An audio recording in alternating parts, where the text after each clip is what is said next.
শবে বরাতের রাতে একত্রিত হয়ে রাতভর ইবাদত করা ও পরদিন রোজা রাখা কতটুকু শরীয়ত সম্মত?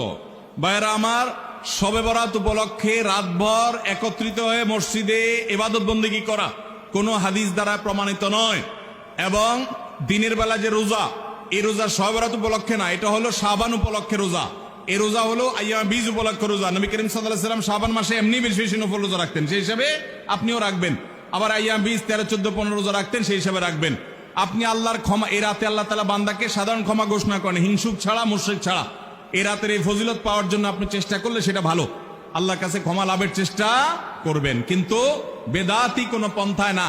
অনেকে বলে যে এত রাকাত নামাজ, অমুকটা অত সূরা এত রাকাতে পড়তে হবে, এগুলা মন গড়া কথাবার্তা, এগুলার কোনো ভিত্তি কোরআন হাদিসে নাই।